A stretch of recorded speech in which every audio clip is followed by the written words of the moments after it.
Hello my friend and welcome to video. Today I will show you how I unboxing and assemble IKEA Lack Shelf unit with article number 602-821-86. Shallow shelves help you to use the walls in your home efficiently.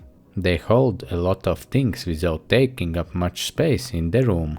Choose if you want to mount the shelves horizontally or vertically on the wall. When the wall shelf unit is hung in a horizontal position, the total max load is 55 pounds.